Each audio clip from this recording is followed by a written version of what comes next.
ఇప్పుడే Country Delight app ని download చేసుకోండి. Download the Country Delight app now. Hi hello నమస్తే and welcome to my show from the bottom of the heart in Suman TV, the India's largest digital media platform. నిర్మాణం, పంపిణీ, ప్రదర్శన రంగాల రారాజు దిల్ రాజు. వద్దనుకున్నా కూడా వయసును మించిన పెద్దరికం మీద పడుతున్నటువంటి ఇండస్ట్రీ పెద్ద దిల్ రాజు. జూలై 4th ఆయన లేటెస్ట్ ఫిల్మ్ తమ్ముడు రిలీజ్ కాబోతుంది. ఈ సందర్భంగా దొరికారు, అయితే దొరికేవాళ్ళు కాదు. దానికి ప్రమోషన్స్ లో భాగంగా దిల్ రాజు గారితో కాస్త టైం స్పెండ్ చేసే అవకాశం దొరికింది. వెల్కమ్ అండ్ నమస్తే సార్. నమస్తే అండి ప్రభుజీ. సరే, దిల్ రాజు గారు సబ్జెక్టుల మీద కానీ ఆయన ఎంచుకునే కంటెంట్ మీద ప్రతి ఒక్కరికి ఒక కాన్ఫిడెన్స్ అనేది ఉంటుంది. తమ్ముడు ఒక రిపీటెడ్ టైటిల్, మోస్ట్ పవర్ఫుల్ గా ఆడినటువంటి సినిమా, మోస్ట్ పవర్ఫుల్ స్టార్. ఆ టైటిల్ని ఇప్పుడు రిపీల్ చేయటం, ఈ పాయింట్ ఎలా ట్రిగ్గర్ అయ్యారు అంటే ఏం చెప్తారు? అంటే బేసిక్గా స్టోరీలో నుంచి వచ్చిన టైటిలే, అబౌట్ బ్రదర్ అండ్ సిస్టర్ మీద ఉండేది కాబట్టి తమ్ముడు అనే టైటిల్ దీనికి యాప్ట్ అని పెట్టడం జరిగింది. సో డైరెక్టర్ కథ చెప్పినప్పుడు టైటిల్ చెప్పాడు. అంటే తమ్ముడు అక్క కోసం స్టాండ్ అవటం అనేటువంటిది గతంలో చాలా సినిమాల్లో వస్తుంది. అక్క కోసం ప్రాణాలు ఇవ్వడానికైనా వెనుకాడని తమ్ముడు, తమ్ముడు కోసం ఎంత త్యాగానికైనా వెనుకాడిన అక్క. ఇది రొటీన్ కంటెంట్. ఈ దీంట్లో ఈ టైటిల్ను మళ్ళీ రిపీట్ చేయటం అనేది ఈ కంటెంట్లో కొత్తగా చెప్పదలుచుకుంది ఏంటి అంటే, అసలు cinema total is a new approach. Okay, మీరు ఊహించుకున్నట్టు కానీ ఇంకొక కానీ ఉండదు. సో టైటిల్ సినిమా ట్రైలర్ రాకంటే ముందు తమ్ముడిని అందరు అలాగే అనుకున్నారు. మళ్ళీ దిల్ రాజు దగ్గరికి వెళ్ళి ఇది ఫ్యామిలీ స్టోర్ వస్తుందిరా అని. ఇది అసలు అది కాదు. సో ఈ రోజే సెన్సార్ అయింది. ఫస్ట్ టైం నేను ఏ సర్టిఫికేట్ తీసుకున్నాను ఈ సినిమాకి. సో అంటే మీకు ఎప్పుడు గతంలో ఏ రాలేదు. సో థియేటర్ దేనికి దేనికి ఇచ్చారండి? Action course point. సో ఒక ఎక్స్పీరియన్స్ ఫిలిం అని నేను చెప్తూ ఉన్నాను కదా. సో థియేటర్లో ఒక 1 డేలో జరిగే, ఒక నైట్లో జరిగే కథ ఇది. ఫారెస్ట్లో 80% ఉంటుంది. సో ఒక వైలెన్స్ ట్రీట్ ఉంటుంది. సో యాక్షన్ కానీ అది. సో దానికోసం ఏ సర్టిఫికేట్ అంటే కూడా ఓకే అని చెప్పేసి. అంటే సాధారణంగా మీరు పెద్ద స్టార్స్తో చేసే సినిమాలు కాకుండా మామూలుగా నితిన్ ఈ రేంజ్ హీరోస్తో చేసేటప్పుడు ఎక్కువగా ఫ్యామిలీ డ్రామాస్కి వెళ్తారు. ఒక శతమానం భవతి కానీ ఇట్లాంటి సినిమాలు దానికి వెళ్తారు. నితిన్ లాంటి హీరోతో అంత యాక్షన్ ఓరియంటెడ్ ఫిల్మ్కి వెళ్ళడానికి సబ్జెక్ట్ యాప్నెస్ ఏంటి, ఆ ట్రిగ్గర్డ్ పాయింట్ ఏంటి? అంటే బేసిక్గా ఇప్పుడు కోవిడ్ వచ్చిన తర్వాత ఆడియన్ మైండ్ సెట్ చాలా మారిపోయింది. ఓకే. సో ప్రేక్షకుడు థియేటర్కి రావాలి అంటే సంక్రాంతికి వస్తున్నాం లాగా ఒక నాన్ స్టాప్ ఎంటర్టైన్మెంట్ అని ఇవ్వాలి, లేదు థియేటర్లో వాళ్ళని కూర్చోబెట్టి ఒక ఎక్స్పీరియన్స్ అని ఇవ్వాలి. సో వేణు ఈ కథ చెప్పినప్పుడు సరే ఈ సినిమాని నేను ఇలా చూస్తున్నాను, ఒక ఎక్స్పీరియన్స్ ఆడియన్స్కి ఇవ్వాలి. ఇప్పుడు వాళ్ళని థియేటర్ తీసుకొచ్చిన తర్వాత ఎగ్జాంపుల్ ఇప్పుడు రాజమౌళి గారు తీస్తారు, బాహుబలిలు కానీ, RRRలు కానీ, అలాగే ఒక KGFలు కానీ, అవన్నీ ఎక్స్పీరియన్స్ ఫిలిమ్స్. పుష్ప కానీ, ఒక కల్కి కానీ, పెద్ద స్టార్స్తో తీసే ఎక్స్పీరియన్స్ సినిమాలు అవి. సో ఈ సినిమా నేను ఇలా చూస్తున్నాను, ఎక్స్పీరియన్స్ కావాలి సార్ ఈ సినిమా కంటే గో హెడ్ అని చెప్పాను. ఎందుకంటే మా బ్యానర్లో కూడా ఇప్పటివరకు ఇలాంటి సినిమా రాలేదు. వై నాట్ 100% ఇవాళ ఆడియన్స్ దృష్టిలో పెట్టుకొని వాళ్ళని మన థియేటర్లో ఎంగేజ్ చేయాలి అంటే విల్ డూ ఇట్ అని చెప్పడము. ఇప్పుడు సినిమా చూసిన సెన్సార్ వాళ్ళు కూడా సినిమాకు అప్రిషియేట్ చేస్తూ సార్ ఇది ఒక్కటి మట్టుకు ఏ సర్టిఫికేట్ అన్నారు. లేదు UA కావాలంటే మీకు ఇన్ని కట్స్ ఉన్నాయి, 15 నిమిషాలు సినిమా తీయాలని. అస్సలు అక్కర్లేదు, ఏ సర్టిఫికేట్ ఇచ్చేయండి. ఎందుకంటే ఆడియన్స్తో పాటు మేము కూడా మారాల్సిందే. ఆడియన్కు ఆ ఎక్స్పీరియన్స్ ఇవ్వాలి. ఏ ఇచ్చింది వైలెన్స్ బ్యాక్ డ్రాప్ లోనే తప్ప, ఓన్లీ వైలెన్స్ బ్యాక్ డ్రాప్. ఏంటండి వైలెన్స్ కు బ్యాక్ డ్రాప్ ఏంటి? అంటే ఒక ఫారెస్ట్ లో ఇప్పుడు ట్రైబల్ స్టోరీ లాగా కనిపిస్తుందా? కాదు, ట్రైబల్స్ అని కాదు. ఈ సినిమా ఏంటంటే ఇప్పుడు ఒక తమిళ్లో వచ్చిన ఖైదీ ఉంది, కార్తీది. ఒక ఎలా ఉంటుంది, ఒక జర్నీలో ఒక ఎక్స్పీరియన్స్. అలాగే ఒక విరూపాక్ష వచ్చింది, ఒక దగ్గర జరిగే ఒక ఎక్స్పీరియన్స్ తో కూడుకున్నది. వాళ్ళు అంటే సౌండ్, విజువల్స్, యాక్షన్ ఇవన్నీ కరెక్ట్ సెట్ అవ్వాలన్నట్టు. సో అలాంటి జోనర్, ఒక different genre, forest backdrop లో వచ్చే ఒక action oriented film. Thread is a అక్క తమ్ముడు. అంతే తప్ప ఇప్పుడు యాక్చువల్గా Dil Raju himself is a paying element. ఆయన సినిమా అంటేనే ఒక ఇది ఉంటుంది.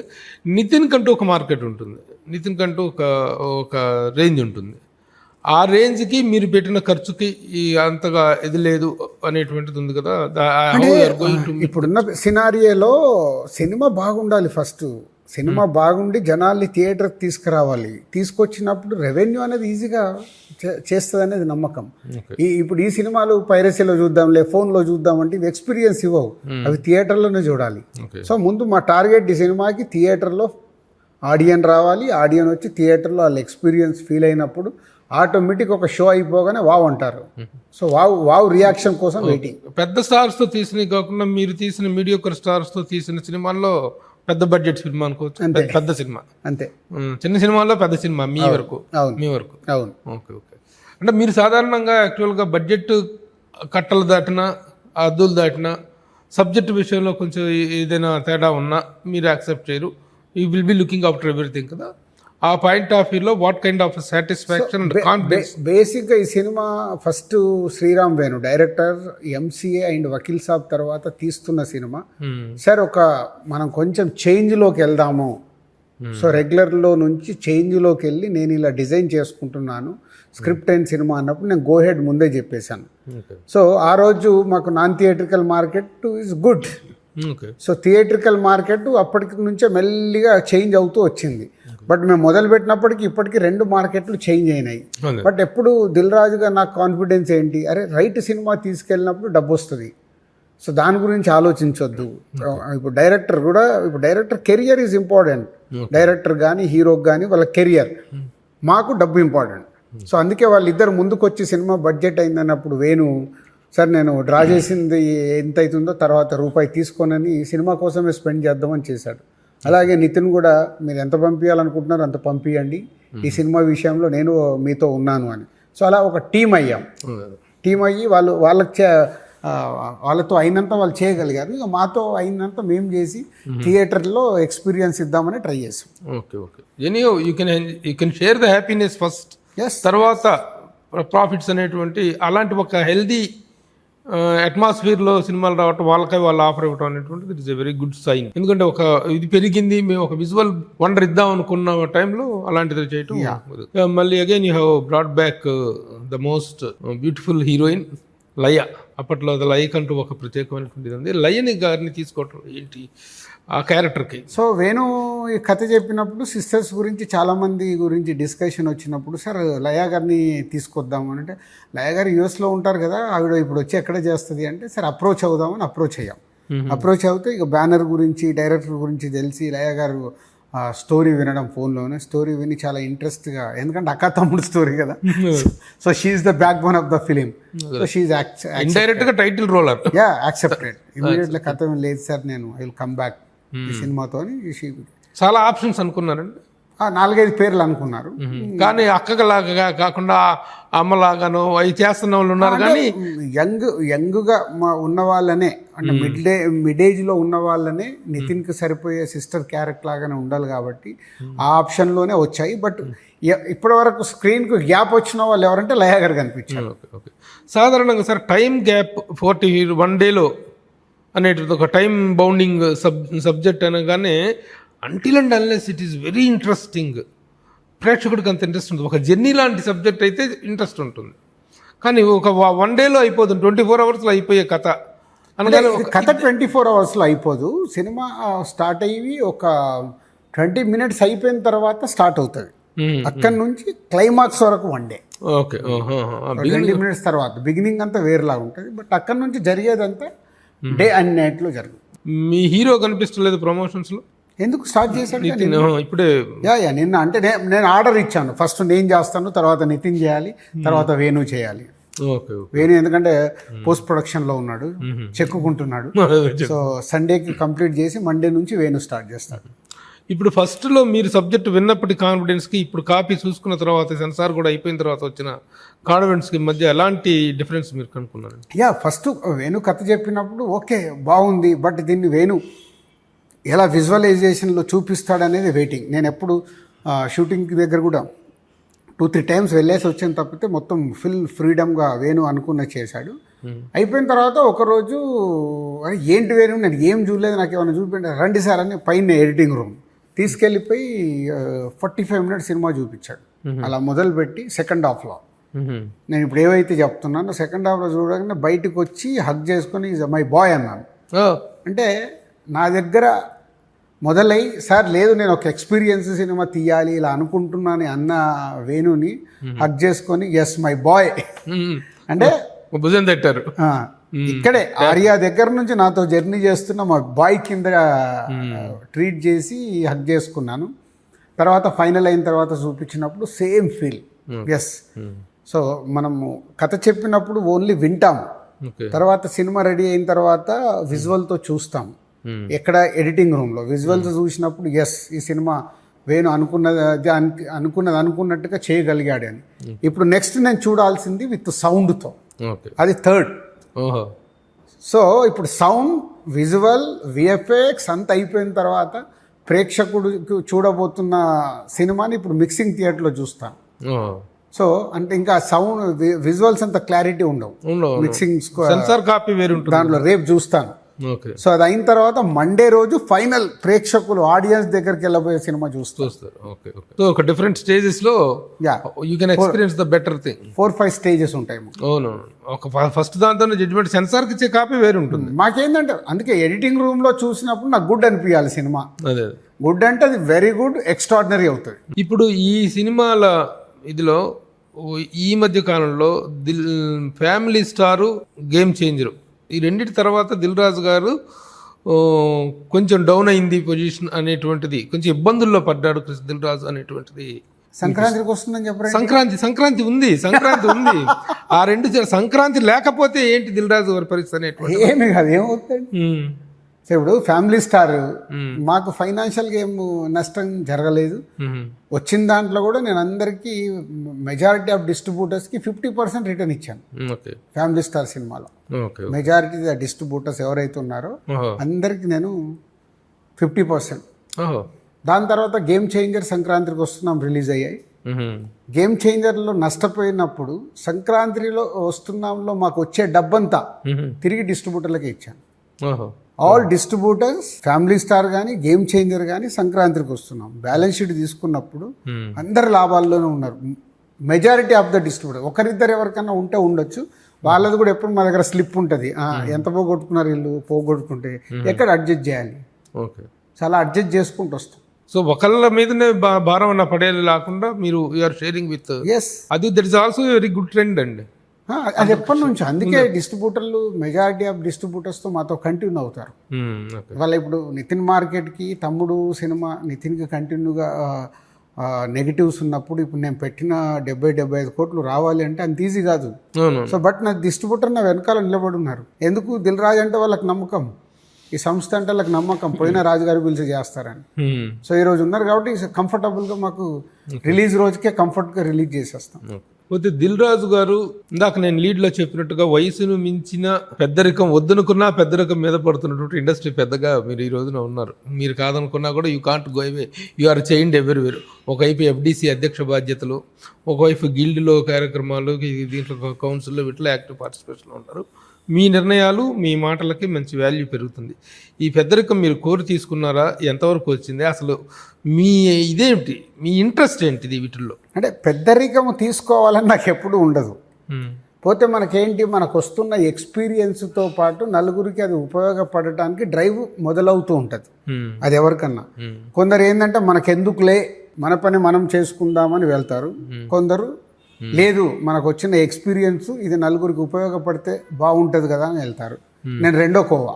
మీరు రెండవ కోవకు చెందిన వ్యక్తే, కానీ ఈ ప్రాసెస్లో దిల్ రాజు మీద కూడాను చాలా ఎదురు ఎక్కుతున్న వాళ్ళు, అంటే కాంట్రవర్సీ చేస్తున్న వాళ్ళు.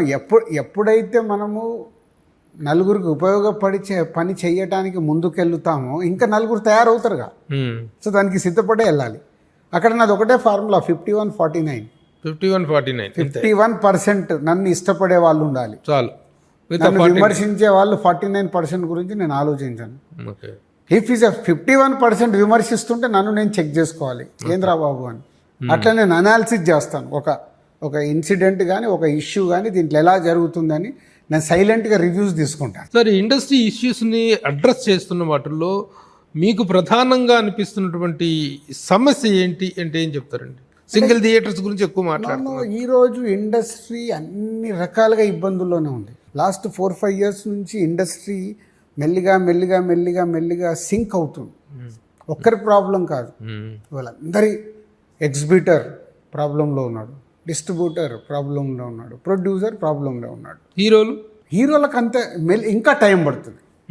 హీరోలకి ప్రాబ్లం తెలియాలన్నా ఇంకా టైం తీసుకుంటుంది. ఓకే. ఎందుకు వారికి సక్సెస్ ఫెయిల్యూర్తో సంబంధం లేకుండా ఫైనాన్షియల్గా they are in comfortable. Okay. ఫైనాన్షియల్గా క్షీణించేది ఎవరు? ఈ 3 సెక్టర్లు. ఈ 3 సెక్టార్లు. సో ఈ 3 సెక్టార్లు చాలా ట్రబుల్లో ఉన్నాయి మెజారిటీగా. ప్రధానమైన కారణం ఏంటనుకుంటున్నారు? బేసిక్గా కోవిడ్ స్టార్ట్ అయిన తర్వాత మెల్లిగా ఫుట్ఫాల్ తగ్గిపోవడం. కోవిడ్ వల్ల ఫుట్ఫాల్ తగ్గిందా, కంటెంట్ లాగా పోవడం వల్ల తగ్గిందా? ఫస్ట్ ఇప్పుడు కోవిడ్ స్టార్ట్ కాకంటే ముందు అలా వైకుంఠపురంలో సర్లేరు నీకెవరు 2 బ్లాక్ బాస్టర్ వచ్చేసి తెలుగు సినిమా ఇండస్ట్రీని ఒక ఊపే నంబర్స్ చూపించాయి. 2020 జాన్లో, 2020 మార్చ్లో కోవిడ్ స్టార్ట్ అయిపోయింది. ఫిబ్రవరిలో స్టార్ట్ అయ్యి మార్చ్ 22 నుంచి క్లోజింగ్కి వెళ్ళిపోయాయి. అక్కడ మెల్లిగా ఓటీటీ అనేది ఇంట్లో కూర్చొని సినిమాలు చూడడం అలవాటైంది. మేము కూడా అందరము దాన్ని ఎంకరేజ్ చేసాం.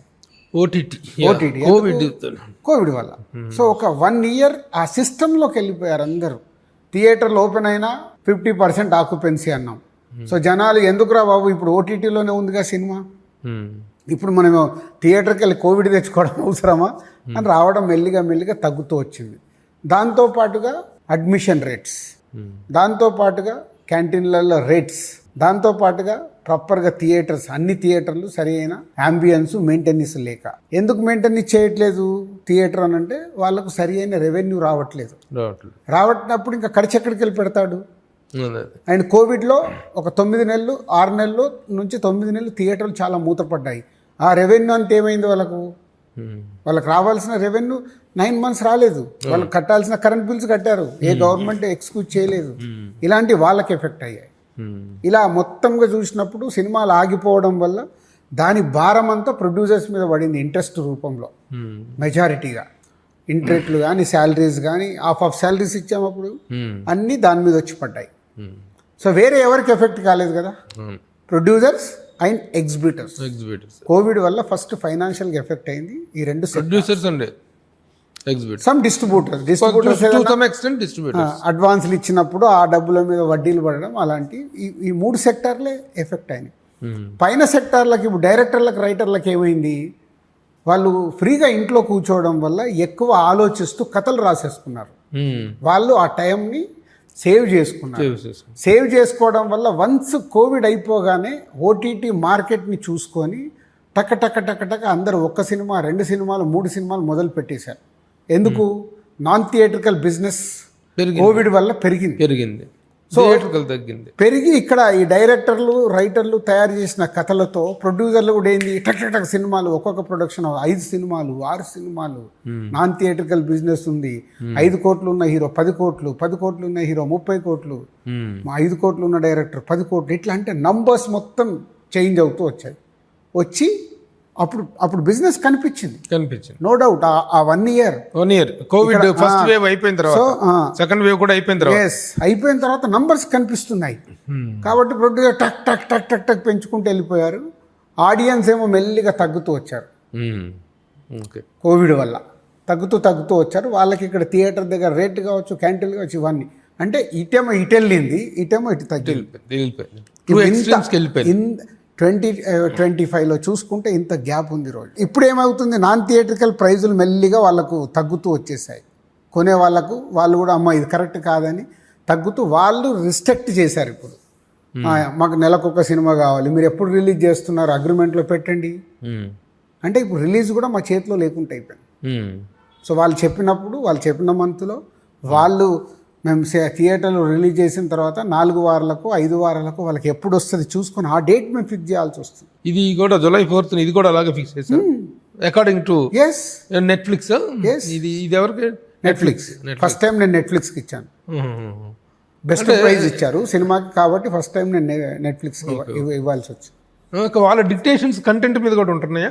కంటెంట్ మీద వాళ్ళకు నచ్చితేనే కొనుక్కుంటారు. ప్రొడక్షన్ హౌస్ కానీ ఏ హీరో ఏ డైరెక్టర్ వాళ్ళకి నచ్చితే నెట్ఫ్లిక్స్ ఇస్ బై. అమెజాన్ కొంచెం తగ్గించింది ఇప్పుడు, ఇంకా వేరే సెక్టార్స్లో లేదు. ఇప్పుడు సంక్రాంతికి వస్తున్నాం సినిమా, సంక్రాంతికి నేను రిలీజ్ చేయాలంటే జీ వాళ్ళకి నేను సినిమా చూపించాం మేము. అమ్మలేదనుకో రిలీజ్ అనేది నాకు బర్డన్. సో అమ్మాల్సిందే. రిలీజ్ డేట్ వేసేసాం సంక్రాంతికి, సో అమ్మాల్సిందే. దానివల్ల జీకి ఎక్స్ట్రాడినరీ అడ్వాంటేజ్ అయింది. సో వాళ్ళే గేమ్ చేంజర్ కూడా చేశారు కాబట్టి 2 కలిసి నాకు బ్యాలెన్స్ అయింది అక్కడ. ఓకే. లేకపోతే it would have been a big difference. So వాళ్ళకి గేమ్ చేంజర్ డ్యామేజ్ జరిగినప్పుడు నాన్ థియేట్రికల్ రెవెన్యూలో సో సంక్రాంతికి వస్తున్నాం ఇవ్వడం వల్ల బ్యాలెన్స్ అయింది మాకు. వాళ్ళకు very happy. Okay. Dil Raju సినిమాలు కూడా ఫెయిల్ అవుతాయా అనేటువంటి ఒక ఆశ్చర్యకరమైనటువంటిది ఉంటాయి. ఎందుకంటే ప్రతి విషయంలో కూడా ఒక కేర్ఫుల్గా ఎవ్రీ స్టెప్లో కూడా అలర్ట్గా ఉండేటువంటి వ్యక్తి అనేటువంటి కాన్ఫిడెన్స్. ఇప్పుడు ఈ రోజుల్లో మీ సినిమాల మీ క్యారెక్టర్ను కూడా ఒక క్యారెక్టర్గా వాడుతున్నారు. దిల్ రాజు గారు సబ్జెక్ట్ విన్నారు, నా సబ్జెక్ట్ ఓకే అన్నారు, లేకపోతే దిల్ రాజు గారికి సబ్జెక్ట్ చెప్పు, ఇలాంటి డైలాగులు పెడతా ఉన్నారు సినిమాల్లో. ఆ స్థాయికి ఒక ప్రొడ్యూసర్ ఇమేజ్ పెరగటం అనేటువంటిది రియల్లీ ఎవరికీ లేదు. ఒకప్పుడు ఏమన్నా రామానాయుడు గారి గురించి అట్లా సరదాగా చెప్పుకోవటం ఉండేదేమో, సినిమా ప్రసక్తి వస్తాయి. ఈ రోజున ఏ సినిమాలో ఏ ప్రసక్తి వచ్చినా, నిర్మాత ప్రసక్తి వచ్చినా దిల్ రాజు అనేటువంటి ప్రస్తావన వస్తుంది. అవి హెవీగా అనిపిస్తుందా మీ సినిమాలు కూడా? 57-58 సినిమాలు కంప్లీట్ చేసిన మా సంస్థ 22 ఏళ్లలో నేను స్టార్ హీరోస్తో తీసిన 10 సినిమాలు. ఇందులో 10 సినిమాల్లో ఓన్లీ 2 ఫ్లాప్స్ స్టార్స్తో. రామాయ వస్తావే ఒకటి, ఇప్పుడు ఈ మధ్య గేమ్ చేంజర్. సో 8 సినిమాలు మావి సూపర్ హిట్ల స్టార్స్తో. అలాగే అవుట్ ఆఫ్ 57 ఫిలిమ్స్లో ఒక 12 to 15 ఫిలిమ్స్ ఫెయిల్యూర్స్, యావరేజ్ కానీ ఫెయిల్యూర్స్ కానీ. పర్సంటేజ్లో 70%లో ఉన్నాం. సక్సెస్ రేట్లో 70%లో ఉన్నాం. అది is best success producer, best success percentage. 1 అది. 2 నో డౌట్ నన్ను నేను చెక్ చేసుకొని మళ్ళీ ఇప్పుడు ఎలా రెడీ అవ్వాలి, నేను కానీ మా సంస్థ కానీ మా టీం కానీ మా బ్రదర్ శిరీష్ కానీ హర్షిత్ అన్సిత అందరినీ కూర్చోబెట్టి మేము కూర్చొని డిస్కస్ చేస్తున్నది వేర్ వీఆర్ మిస్సింగ్. సో ఇవాళ ఉన్న ఆడియన్స్కి మనం ఎలాంటి సినిమాలు అందిస్తే మనం కంటిన్యూగా సక్సెస్లు ఇస్తాం. అంటే ఇక్కడ మనం దేవుళ్ళం కాదు, బట్ అట్లీస్ట్ ఆ తప్పులు కూడా జరగకుండా 5 సినిమాలు తీస్తే 4 హిట్లు కావాలి నాకు. నా ఫార్ములా ఎప్పుడే ఒక్కటేదో మిస్ఫైర్ అవుతే ఎందుకు మిస్ఫైర్ అయిందని ఆలోచించవచ్చు. కానీ 5 తీసి 3 ఫ్లాప్ అయితే మాకు సక్సెస్ లేనట్టే. ఇప్పుడు లాస్ట్ 5 ఇయర్స్గా చూస్తే మాది అదే. లాస్ట్ 5 ఇయర్స్లో కోవిడ్ తర్వాత మా దగ్గరికి వెళ్ళి వచ్చిన సినిమాలలో సూపర్ హిట్లు అయినాయి. బలగం, వారీసు, సంక్రాంతికి వస్తున్నాం, వకీల్ సాబ్. ఓకే. సో అంటే కోవిడ్ స్టార్ట్ అయిన తర్వాత ఇంకో సినిమా మీద ఉంది. అంటే ఈ 5 ఏళ్లలో 5 హిట్స్ ఉన్నాయి మాకు. ఒకే సంవత్సరంలో 6 హిట్స్ కొట్టిన ప్రొడ్యూసర్ మీరు 2017లో 6 వరుస హిట్లు కొట్టింది. అది వరల్డ్ రికార్డ్ ఒక ప్రొడక్షన్ హౌస్ నుంచి. ఈ 5 ఇయర్స్లో ఏమైంది? సో కోవిడ్ వచ్చిన తర్వాత ఇవన్నీ ఎక్కడ జరుగుతున్నాయని చెక్ చేసుకుంటున్నాం. సో అది బ్యాలెన్స్ అనేది కొంచెం తగ్గింది. అందుకే చిన్న పాజ్ పెట్టుకొని ఓకే దీంతో ఇప్పుడు తమ్ముడు కాకుండా ఇంకొక చిన్న సినిమా ఉంది, రెడీ అయిపోయింది. అది కూడా ఈ రిలీజ్ చేసేస్తే new begins. So new begin లో అన్ని వర్క్ చేస్తాం. What from immediately next from Dil Raju? So ఆగస్ట్లో 3 సినిమాలు మొదలవుతాయి. సో ఒకటి విజయ్ దేవరకొండ, రవికిరణ్ కోలాతో చేస్తున్న రౌడీ జనార్దన, అలాగే బలగం వేణుతో చేస్తున్న ఎల్లమ్మ, అలాగే ఆశిష్తో ఒక సినిమా మొదలు పెడుతున్నాం, దేత్తడి పోచమ్మ గుడి. సో అది హైదరాబాద్ లో ఒక బ్యాండ్ కొట్టుకునే కుర్రాడి కథ, చిన్న ఎక్సైటింగ్ గా ఉంది ఆ కథ. సో ఈ 3 ఆగస్ట్లో స్టార్ట్ అవుతాయి. ఇంకొక ఫిలిం కూడా సెప్టెంబర్ అక్టోబర్ అలా టేక్ ఆఫ్ అవుద్దాం అనుకుంటున్నాం. నెక్స్ట్ ఇయర్ 26లో ఈ 4 సినిమాలు రిలీజ్ అవుతాయి. స్టార్స్తో తీసే పెద్ద సినిమాల సక్సెస్, చిన్న వాళ్ళతో తీసే బలగం లాంటి సక్సెస్లు, వీటి మధ్య తేడాన్ని మీరు ఎలా ఎంజాయ్ చేస్తారు? అంటే దానికే ఇప్పుడు స్టార్తో తీసి సూపర్ హిట్ కొట్టినప్పుడు అది ఇచ్చే సౌండ్ వేరే లెవెల్లో ఉంటుంది. అంటే ఇన్స్టెంట్, అంటే ఇన్స్టెంట్గా వా ఆ వారం మొదటి వీకెండ్ కానీ ఆ వారం కానీ అలా దాని సౌండ్ చాలా లక్ష్మీ బాంబు లాగా ఉంటుంది. సో లక్ష్మీ బాంబు వెళ్ళినప్పుడు బలగం కూడా మీకు అలాంటి సౌండ్ ఇచ్చినట్టు. నెక్స్ట్ అంటే అది ప్రాసెస్, అది పాయిజన్గా స్లోగా అరే భలే ఉంది అలా తీసుకెళ్తారు. సో రెండింటిని ఎంజాయ్ చేస్తాం. సో ఈ ఇండస్ట్రీలో ఇప్పుడు ఎఫ్డిసి అధ్యక్ష పదవి ఒకటి మిమ్మల్ని వివరించింది. ఇది మీకున్న అనుభవానికి, మీకు తెలంగాణలో మీరు పోషిస్తున్నటువంటి క్రియాశీలక పాత్రకి అది ఇచ్చారనేటువంటిది. అలాగే మీ ఆధ్వర్యంలో గద్దర్ అవార్డ్స్ కూడా చాలా ఇదిగా సక్సెస్ఫుల్గా జరిగినాయి. ఆ గద్దర్ అవార్డ్స్ తర్వాత మీరు ఆల్మోస్ట్ ఒక హెచ్చరిక చేస్తున్న స్థాయిలో అందరూ రిలీజ్ ఫంక్షన్స్కి అటెండ్ కావాలి, రేపు ఆంధ్రప్రదేశ్లో కూడా నంది అవార్డ్స్ కార్యక్రమం కూడా ఉంటుంది అనేటువంటి దాంట్లో ఒక సూచనతో కూడిన హెచ్చరిక కూడా ఉంది అందులో. ఎందుకు అంత స్థాయిలో చేయాల్సిన అవసరం వచ్చింది? అంటే దానికి మెయిన్గా 2 కారణాలండి.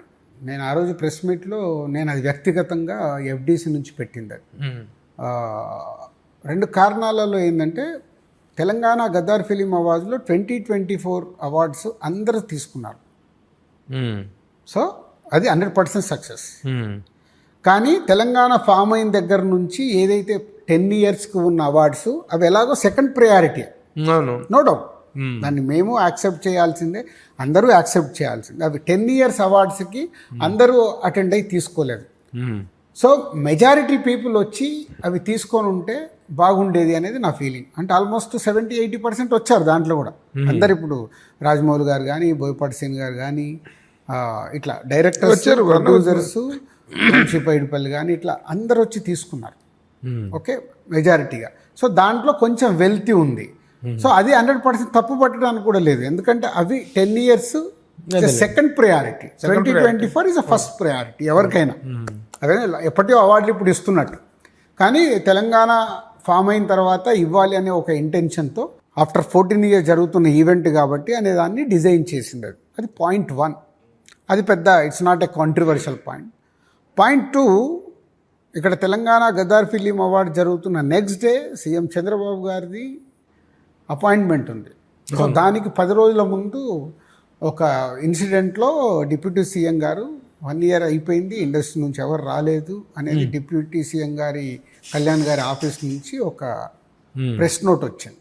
సో ఇండస్ట్రీ అంతా కొంచెం అదేంటి నిజమే కదా అంటే మళ్ళీ టక్మని చంద్రబాబు గారిది ఆ రోజు ఇక్కడ Telangana Gaddar film awards next day ఇక్కడ సాటర్డే జరిగాయి, సండే రోజు వారిది 4 o'clock అపాయింట్మెంట్ మేము అందరం ఫిక్స్ అయ్యాం.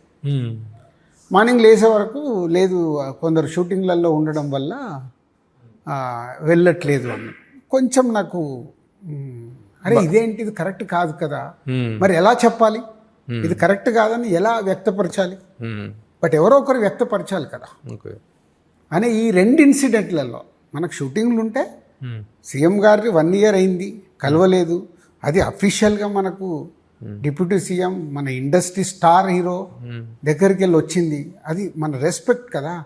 ఆ ఒక్కరోజు మనం వెళ్ళాలనుకుంటే షూటింగ్ లాపుకొని వెళ్ళాలి కదా. బట్ ఇది నేను డైరెక్ట్ దీన్ని చెప్పలేను.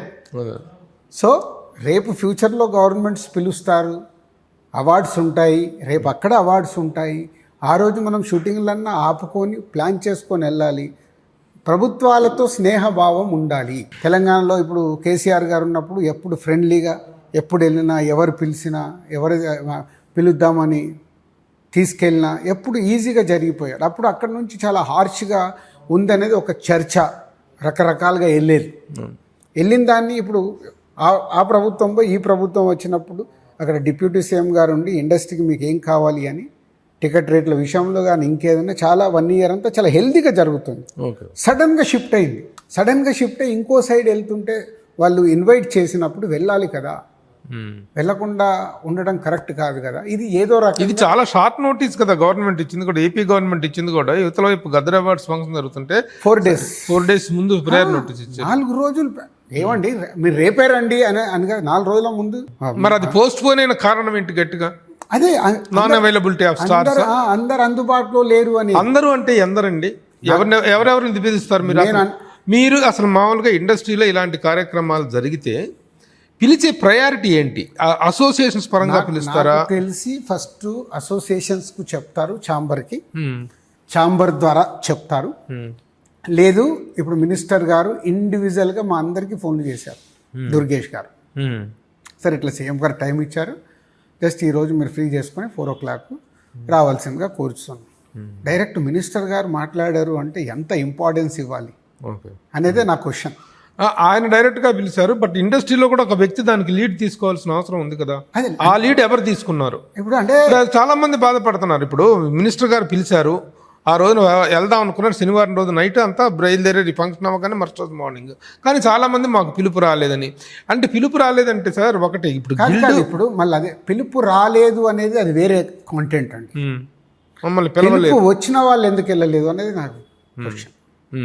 అలాంటప్పుడు సార్ పిలుపు వచ్చిన వాళ్ళ లిస్ట్ ఏంటో మీరు బహిర్గతం చేస్తే ఎవరెవరిని పిలిచారు, ఎవరు రాలేదనేది నా ఆ నింద అందరి మీద పడుతుందిగా. కాదు కాదు, నాకు తెలిసి ఇప్పుడు ఎట్లుంటుంది అంటే రెండు రకాలు ఉంటాయి ఇక్కడ. ఎవరైతే యాక్టివ్గా ఉండి ఇప్పుడు సినిమాలు నిర్మిస్తున్నారో, సినిమాలలో నటిస్తున్నారో, సినిమాలని డైరెక్షన్ చేస్తున్నారో, అలాగే కొంత ప్రభావం చేయగలుగుతారు, వీళ్ళతో మాట్లాడగలుగుతారు, ఇలాంటి వాళ్ళనే ఫస్ట్ ఎవరైనా పిలుస్తారు. తర్వాత మళ్ళీ నెక్స్ట్ ఎప్పుడు ఉండబోతుంది ఆ కార్యక్రమం ఆంధ్రప్రదేశ్ ప్రభుత్వంతో? అది ప్రభుత్వం వైపు నుంచి రావాలా, మీరేమైనా ఇనిషియేటివ్ తీసుకుంటారా సీఎం గారు? డెఫినెట్గా ఛాంబర్ నుంచి తీసుకోవాలని అనుకున్నాము. ఎల్లుండి 29th రోజు ఛాంబర్లో మీటింగ్ ఉంది. ఆ మీటింగ్లో ఇప్పుడు పవన్ కళ్యాణ్ గారు ప్రతిదీ ఏదైనా ఛాంబర్ ద్వారా జరగాల్సిందే రిప్రజెంటేషన్స్ అనేటువంటిది ఒకటి పెట్టారు. అది మంచిది కూడాను. Through institute of the people leading. ఒకప్పుడు పెద్ద ఆయన దాసనారాయణ గారు ఉండగా అయితే ఆయన మాట్లాడితే ఎవరు కాదనే వాళ్ళు కాదు, అందరికి వెళ్ళి. కానీ ఈ రోజున ఆ పెద్దరికం అనేది లేని నేపథ్యంలో ఆ అసోసియేషన్స్ ద్వారా, ట్రేడ్ బాడీస్ ద్వారా వెళ్ళటం అనేటువంటిది పద్ధతిగా వచ్చింది. అది తాను చెప్పారు. దాన్ని ఎంతవరకు ఫాలో అవుతారు? అంటే ఇప్పుడు డెఫినెట్గా ఫిలిం ఇండస్ట్రీకి is a main body Telugu chamber of commerce, first body. తర్వాత ఇప్పుడు తెలంగాణ ఛాంబర్ ఆఫ్ కామర్స్, తర్వాత ఆంధ్రప్రదేశ్ ఇది కూడా ఏదో ఫామ్ చేస్తున్నారు. సో ఆ కామర్స్ ఇవే ఉంటాయి. ఏదైతే ఛాంబర్ ఉంటుందో అదే ఈజ్ ఎ ప్రయారిటీ.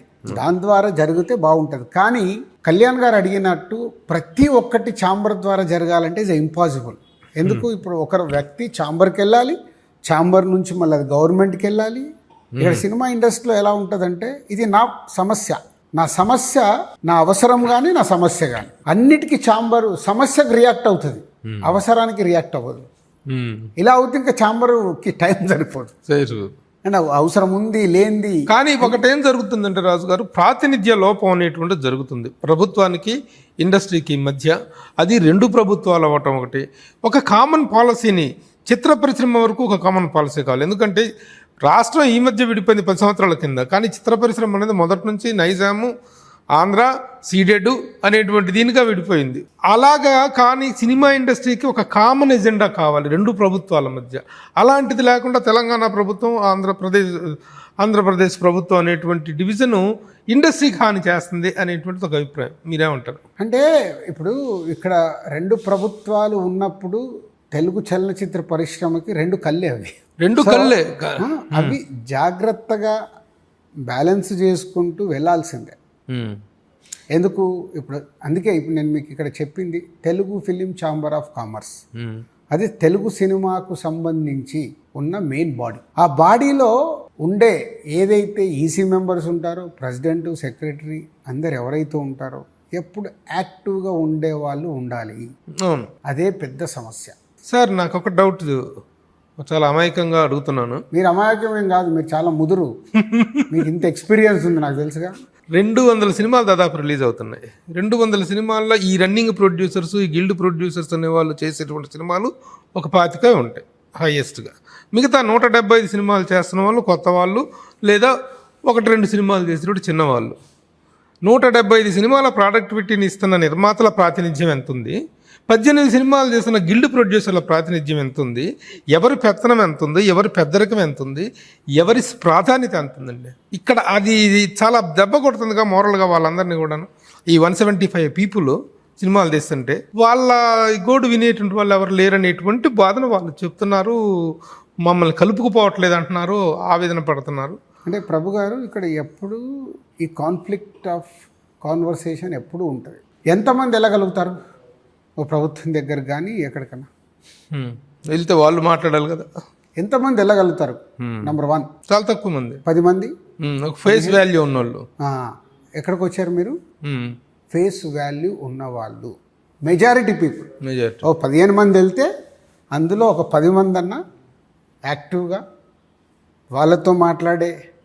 ఇప్పుడు సీఎం గారు టైం ఇచ్చారనుకో, ఎంతసేపు ఇస్తారు? Half an hour.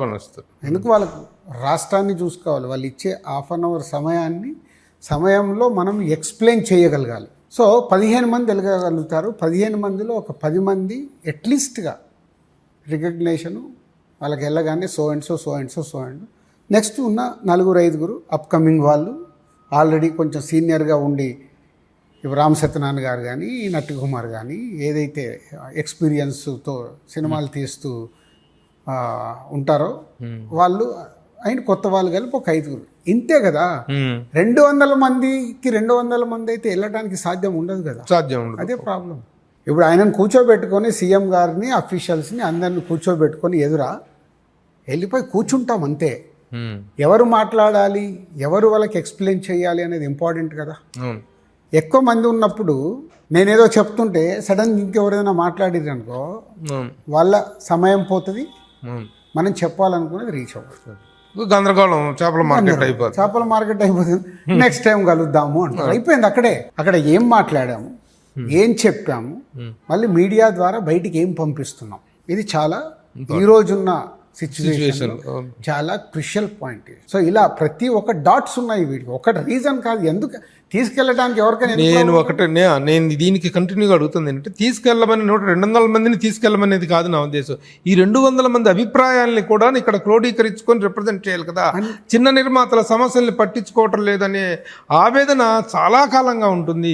మీరు చిన్న నిర్మాత, పెద్ద నిర్మాతే, మీది ద్విపాత్ర అభినయ చిత్ర పరిశ్రమలో, దిల్ రాజు గారిది యాజ్ ఏ ప్రొడ్యూసర్గా. ఇప్పుడు చిన్న నిర్మాతల్ని పట్టించుకోలేదు అనేది అది ఎప్పుడు జరగదండి. పట్టించుకుంటారు, ఛాంబర్లో రెడీ అవుతుంది. 100 మంది కూర్చున్నప్పుడు మీకు కావాల్సింది మీరు అడుగుతున్నారు, పెద్దోడికి కావాల్సింది పెద్దోడు అడుగుతున్నాడు, మిడిల్ వాళ్ళకి కావాల్సింది మిడిల్ వాళ్ళు అడుగుతున్నారు. ఇప్పుడు గవర్నమెంట్కి ఏ ప్రజెంటేషన్ ఇవ్వాలి? అదే ఆ ప్రజెంటేషన్ ఇచ్చే విషయంలో ఎవరి పట్ల ఒకరికి సామరస్యత కానీ ఫిలిం ఇండస్ట్రీలో ఏకాభిప్రాయం రావడం అనేది ఇంపాసిబుల్. ఒకప్పుడు ఏదైనా జరిగితే వెళ్ళి దాసనారాయణ గారు అందరం వెళ్ళేవాళ్ళం. ఇప్పుడు ఇండస్ట్రీలో ఏదైనా సమస్య వస్తే ఎవరు తలుపు తట్టాలి? ఐ వాంట్ టు నాక్ దిల్ రాజు రోడ్, తలుపు తీసే సమస్యలను అడ్రస్ చేస్తారా? 100%. So you are the industry leader, మీరే లీడర్షిప్ తీసుకోవట్లేదు. అదే పెద్ద ఏదో సమస్య ఉంది సార్, మా సమస్య ఉంది చూడండి అంటే డెఫినెట్గా trouble shooter of the industry అంటే దిల్ రాజు అని నేను అంటున్నాను. యాక్సెప్ట్ చేస్తారా? Accept. Well sir, any problem will come to you and you have to solve as per the industry problems. పోతే మొన్న పవన్ కళ్యాణ్ గారిది ఒక ఇష్యూ జరిగింది కదా, ఆయన he has given a notice పబ్లిక్గా డైరెక్ట్గా రిటర్న్ గిఫ్ట్ అనేటువంటి దీంట్లో ఇచ్చారు. అది చాలా పెద్ద సెన్సేషన్ అయింది ఇండస్ట్రీలో. ఒక ప్రభుత్వంలో ఒక ముఖ్యమంత్రి స్థాయిలో, ఉప ముఖ్యమంత్రి స్థాయిలో ఉన్న వ్యక్తి దగ్గర నుంచి రిటర్న్ గిఫ్ట్ అనేటువంటి పదంతో ఒక లెటర్ ఛాంబర్కి రావటం, it is a very big sensation matter. దాంట్లో మీరు అల్లు అరవింద్ గారు మీరిద్దరూ కూడాను ఎందుకు ఒక వివరణ ఇచ్చారు? ఎవరు మిమ్మల్ని వివరణ అడిగారు? ఆ వివరణ మీరే ఇవ్వాల్సిన అవసరం ఎందుకు వచ్చింది? దాంట్లో చేసి ఆ నలుగురిలో మేము లేవు అని చెప్పుకోవాల్సిన పరిస్థితి. అరవింద్ గారు ఇచ్చింది ఏంటి? ఆ నలుగురిలో నేను లేను అని చాలా క్లియర్గా ఇచ్చారు. నేను ప్రెస్ మీట్ ఎందుకు పెట్టాను అరవింద్ గారు పెట్టిన తర్వాత, అసలు ఎపిసోడ్ ఇది ఎలా స్టార్ట్ అయింది, ఎక్కడికి వెళ్ళింది అనేది ఎక్స్ప్లెనేషన్ ఇవ్వటానికి. ఎక్కడో ఇది రాంగ్గా కన్వే చేసేసారు, బట్ ఇది ఎక్కడ మొదలై ఎలా ఎలా ఎలా ఎలా డ్రైవ్ అయ్యి ఎక్కడ కన్క్లూజ్ అయింది అనేది నా వివరణ. నా వ్యక్తిగతం కాదు, టోటల్ ఎపిసోడ్ ఎలా స్టార్ట్ అయింది, ఏం జరిగింది, ఎక్కడి నుంచి ఎక్కడికి షిఫ్ట్ అయింది, అసలు బంధు అనేది లేదు. వాళ్ళు ఏమి ఇచ్చారు దాంట్లో? మేము కూర్చుంటాము ప్రొడ్యూసర్లతో, మాకు మీటింగ్ అరేంజ్ చేయండి, ప్రొడ్యూసర్లతో డిస్ట్రిబ్యూటర్లతో. ఆ మీటింగ్లో మాకు కోరుకున్నట్టు రాకుంటే మేము జూన్ 1 నుంచి బంద్ అనుకుంటున్నాం. ఇది కంటెంట్ జరిగింది. బయటికి ఎలా డ్రైవ్ అయింది ఆ కంటెంట్? జూన్ 1 థియేటర్స్ బంద్, జూన్ 1 థియేటర్స్ బంద్. సో అది చాలా క్రూషియల్ పాయింట్ అండి. ఎందువల్ల వచ్చింది, ఎవరి వల్ల వచ్చింది అంటే అదే ఇందాక చెప్పిన కదా, ఎవరికి ఏకాభిప్రాయం ఉండదు ఇక్కడ. అమ్మో వీళ్ళేదో ఆలోచిస్తున్నారు, ఇలా జరుగుతుంది, దీని మీద నీళ్లు చల్లేయాలి, మరి అదేదో తన మీద పడబోతుంది అనుకొని దిల్ రాజు ప్రెస్ మీట్ పెట్టి సెల్ఫ్ ప్రొటెక్షన్ చేసుకున్నాడు. దిల్ రాజు అల్లు అరవింద్ అరవింద్ గారు దిల్ రాజు గారు ఇద్దరు సెల్ఫ్ ప్రొటెక్షన్ కోసం. ఆ నలుగురు వల్ల ఇది జరుగుతుంది అనేది ఎప్పుడు ఉండేది కదా. దాంట్లో అరవింద్ గారు ఏంటి ఆ రోజు క్లియర్ గా, బాబు నాకు అంటే దాంట్లో ఇండైరెక్ట్ గా నలుగురులో మేము ఇద్దరం ఉన్నామని చెప్పారా, ఇద్దరం లేవని చెప్పారా? మరి ఆయన అడగలేదు. మీరు చెప్పడం ఆ నలుగురు అనే టాపిక్ ఎప్పుడు వచ్చినా ఆ నలుగురు ఒకప్పుడు ఎవరు? దిల్ రాజు, అల్లు అరవింద్, ఏషియన్ సునీల్ గారు అండ్ సురేష్ బాబు గారు. ఒకప్పుడు ఇప్పుడు అరవింద్ గారు ఏమన్నారు? ఇక నేను లేని ఇప్పుడు నలుగురు కాదయ్యా 10 మంది ఉన్నారన్న కదా. అందులో నేను లేను, ఎందుకంటే నాకు థియేటర్లు ఎన్నే ఉన్నాయి. సో ఇప్పుడు ఇక్కడ థియేటర్ల సమస్య వచ్చింది కాబట్టి ఆయన క్లారిటీ ఇచ్చుకున్నాడు. నేను థియేటర్ల దాని గురించి కదా, నాకు ఎన్ని ఉన్నాయి థియేటర్లు ఎప్పుడు నేను చెప్తూ ఉంటా, మళ్ళీ మళ్ళీ అది చెప్పాల్సి నాకు ఇక్కడ కానీ అక్కడ కానీ ఎన్ని థియేటర్లు ఉన్నాయి, ఎన్ని ఉన్నాయి, ఇది పక్కన పెడితే అసలు సమస్య ఎక్కడ మొదలై ఎలా ఎలా ఎలా ఎలా డ్రైవ్ అవుతుంది, ఇది కరెక్ట్గా వెళ్ళట్లేదు అనే దాని క్లారిఫికేషన్ మీరు ఇచ్చారు. అనే క్లారిఫికేషన్ 45 నిమిషాలు నాది. అవును. నేను పాయింట్ టు పాయింట్ ఎలా ఏంటి అని. దాని తర్వాత కూడా జరిగిన పరిణామాలు తెలుసు. మళ్ళీ దాన్ని కూడా నన్ను ఏదో కౌంటర్ అడిగారు. నేను కౌంటర్లు ఇవ్వటానికి కాదమ్మా, క్లారిటీస్ ఇవ్వడానికి. ఏది ఏమైనా ఆ రోజున పవన్ కళ్యాణ్ గారి దగ్గర నుంచి వచ్చిన లెటర్ కానీ ఆయన కోపం కానీ అది ధర్మాగ్రహం అనుకున్నారా, లేకపోతే ఆయన తొందరపడి ఆవేశంగా ఇచ్చారనుకున్నారా? మీ అభిప్రాయం ఏంటి? ఆయన ఆవేశపట్టడంలో లేకపోతే అలా రియాక్ట్ అవటంలో న్యాయం ఉందని మీరు అనిపించారు? కళ్యాణ్ గారు అంతకుముందు ప్రభుత్వం ఉన్నప్పుడు కళ్యాణ్ గారి సినిమాలకు ఏమేం జరిగింది, అందులో నా వకీల్ సాబు కూడా ఏం జరిగింది అనేది అది జగమెరిగిన సత్యం. అది కళ్యాణ్ గారికి తెలుసు, నాకు తెలుసు.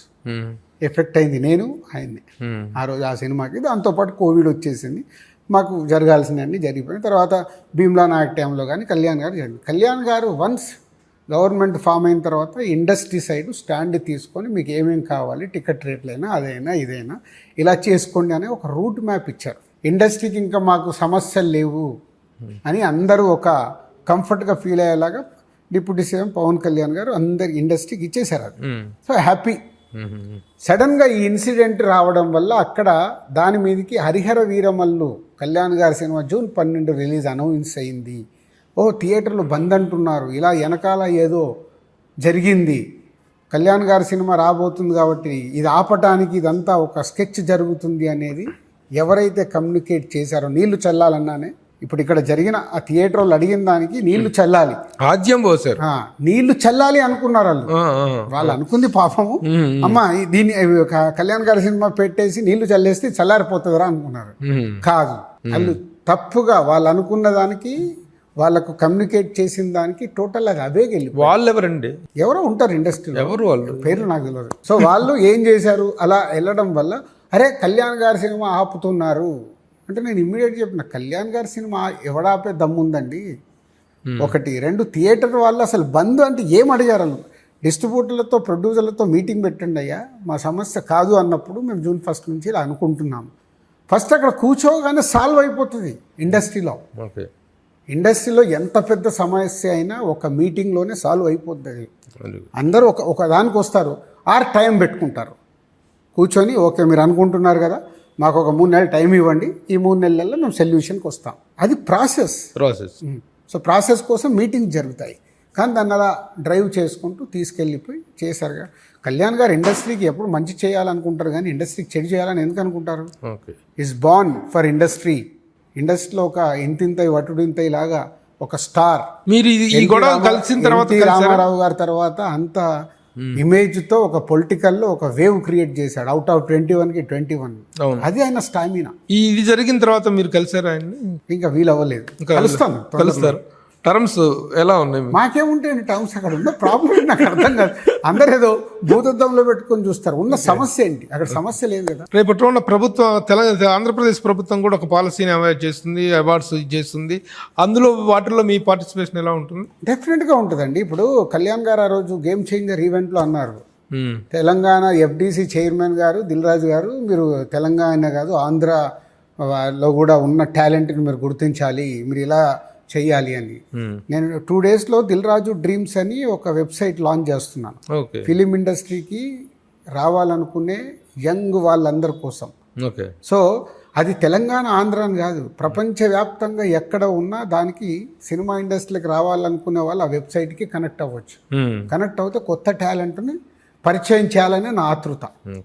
వాళ్ళకు ఒక ప్లాట్ఫామ్ క్రియేట్ చేయాలి. నాకున్న ఒక 25 years ఎక్స్పీరియన్స్ వాళ్ళకి ఇవ్వాలి అనే దాని మీద ప్రాపర్గా టీముని రెడీ చేసి చేస్తున్నాం. సో అగైన్ ఇక్కడికి వస్తే ఐఎమ్ సినిమా పర్సన్. తెలంగాణ ప్రభుత్వం నాకు ఇచ్చిన బాధ్యతని నిర్వర్తిస్తూ నేను సినిమా కోసం పనిచేస్తాను. ఇంకా చాలా చాలా విషయాలు మీతో మాట్లాడాలంటే చాలా ఉన్నాయి ఇండస్ట్రీకి సంబంధించినవి. Sir I will take some other opportunity. కానీ ఈ ఇంటర్వ్యూలో నేను సాధించింది ఏమిటంటే, ఇండస్ట్రీలో ఎవరికి ఏ సమస్య వచ్చినా నా తలుపు తట్టచ్చు అనేటువంటిది, ఐఎమ్ ద లీడర్ అనేటువంటి మాట మీ దగ్గర నుంచి నేను సాధించగలిగాను. ఎప్పుడు వింటారు. Very good. This is very very good. ఎందుకంటే ఈ రోజున ఇండస్ట్రీలో సమస్యలతో పాటు ప్రాతినిధ్య లోపం అనేటువంటిది కూడా చాలా ఎక్కువగా కనిపిస్తుందండి. సమస్యలను అడ్రస్ చేయడానికి కావాల్సినంత అవగాహన ఇండస్ట్రీలో ఉన్న వాళ్ళు చాలామంది దగ్గర లేదు. ఒకవేళ ఉన్నా స్టేచర్ లేదు. అవగాహన ఉన్న వాళ్ళకి స్టేచర్ లేదు, స్టేచర్ ఉన్న వాళ్ళకి అవగాహన లేదు. ఆ లేమితో బాధపడుతుంది. ఆ రెండూ ఉన్న మీరు లీడ్ తీసుకుంటే బాగుంటుంది అనేటువంటిది అభిప్రాయం. అలా వేస్ట్ జూలై 4th రిలీజ్ కాబోతున్న మీ తమ్ముడు ఆ తమ్ముడు అంత హిట్ కావాలని కోరుకుంటూ all the best. Thank you. Suman టీవీలో మీ పర్సనల్ అండ్ బిజినెస్ ప్రమోషన్స్ కోసం కింది నెంబర్కి కాంటాక్ట్ చేయండి.